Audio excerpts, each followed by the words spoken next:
Good news mga kabayan, Japan nakalaki na para palakasin ang Armed Forces of the Philippines. Ayon sa balita na inilabas ng mga source sa Japan, inihahanda na ng Tokyo ang ika-4 nitong official security assistance para sa Pilipinas at ito ay para sa maritime at surveillance. Ibig sabihin, nangamoy Pilipinas na ang mga Abukuma destroyer. Ito ay bahagi ng tulong ng Japan para palakasin ang depensa ng Pilipinas sa West Philippine Sea. Habang papalapit nang matapos ang digmaan sa gitnang silangan, umatake naman ang Russia sa Ukraine. 70 mga missiles at 600 attack drone ang inilunsad ng Russia, kabilang na ang kanilang hypersonic missile. President Trump malapit nang makorner ang Iran. Pumapayag na ang Iran na isuko ang kanilang nuclear ambition at enrich uranium. Pero para masiguradong hindi ito nakikipaglaro, mananatili ang mga sundalo at gamit pandigma ng Amerika malapit sa Iran. Paksilica site sa New Clark City, umaarangkada na Pilipinas isa sa magiging AI hub at semiconductor supplier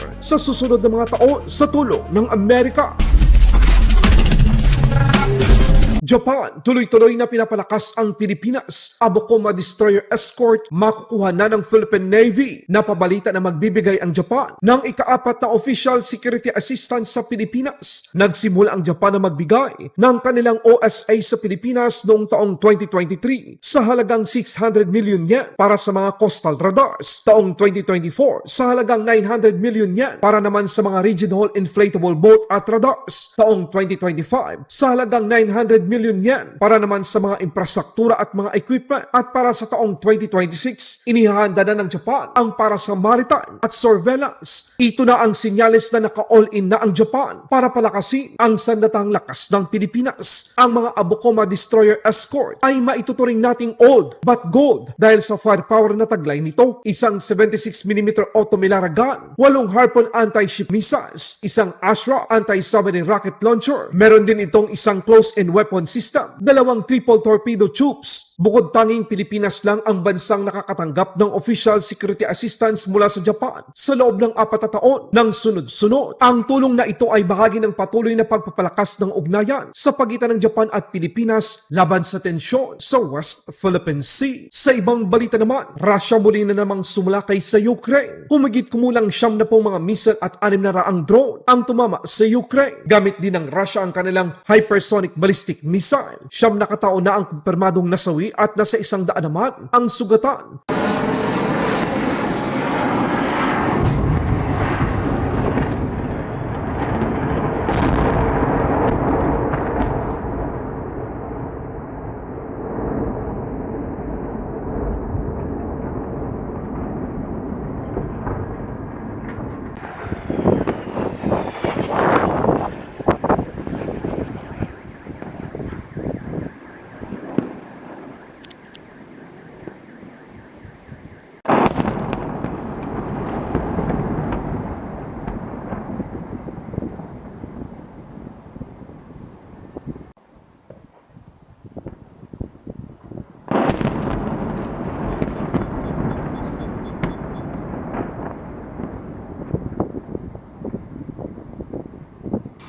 Ito naman ang pinakahuling update sa pagitan ng US-Iran deal. Nitong ika-24 ng Mayo taong kasalukuyan, si Pangulong Donald Trump ay nag-anunsyo kahapon na ang isang deal sa Iran ay malapit ng maisakatuparan. Napapaloob sa kasalukuyang deal ay ang pagbukas ng tuluyan ng Strait of Hormuz nang walang anumang dapat bayaran. Ito ang pinakamahalagang bahagi para sa Amerika at sa mundo upang tuluyang bumaba ang presyo ng langis. Palalawigin ang tigil putukan na posibleng umabot sa 60 araw para sa mas detalyadong negosasyon, pagkakaroon ng Memorandum of Understanding sa unang yugto ng kasunduan bago ang full peace agreement sa usapin ng Iran nuclear program, enriched uranium stockpile. Sulido ang paninindigan ng Estados Unidos na hindi dapat magkaroon ng anumang sandatang nuclear ang Iran upang masiguradong hindi nakikipaglaro ang Iran sa nasabing negosasyon. Mananatili ang puwersa ng Amerika sa palibot ng Iran hanggang sa matapos at malagdaan ang pinal na kasunduan. Para kay President Trump, sinabi niyang ito na ang pinakamalaking progress at malapit na itong matapos. Sa panig naman ng Iran, inamin nilang meron pang pagkakaiba sa kanilang mga kagustuhan. 4,000 arc o 1,618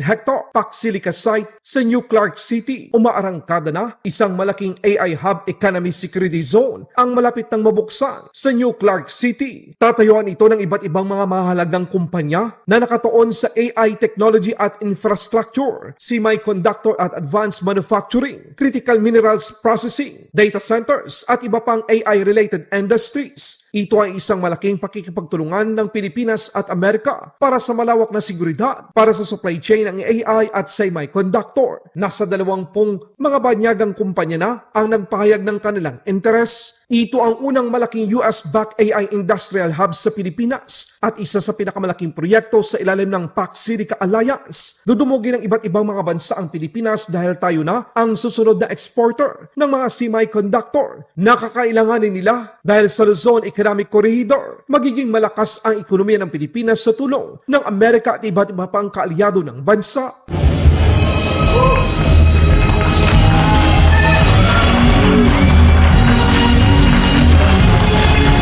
Ladies and gentlemen, let's all give them a warm round of applause. There are two laws that will govern the transaction here. The Investors List Act and then the BCDA law, which was confirmed by the Department of Justice. So it will be treated as a regular business development contract. No special arrangement to be accorded to the U.S. government.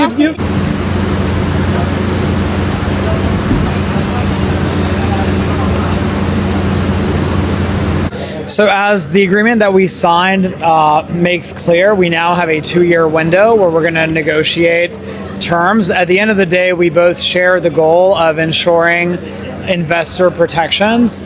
And so now we're going to begin negotiations and having a discussion about the best way to advance investor protections in the hub. Investors who are going to spend billions of dollars to build out very expensive capex need to make sure that those investments need to outlive administrations in both of our countries, and there needs to be an element of durability and certainty. And so that's where, our focus is really going to be on predictability, certainty, speed, and scale.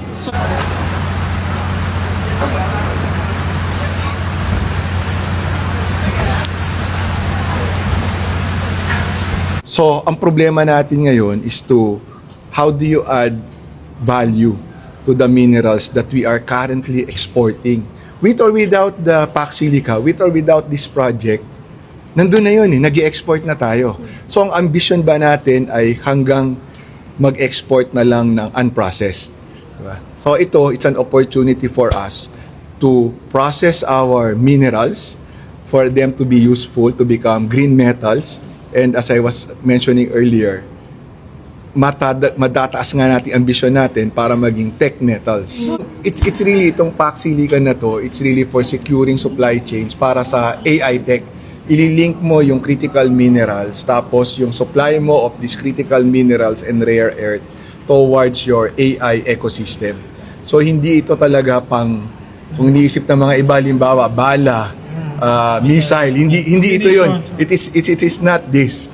No, this is really to secure the supply chain for your AI ecosystem. Laban Pinas.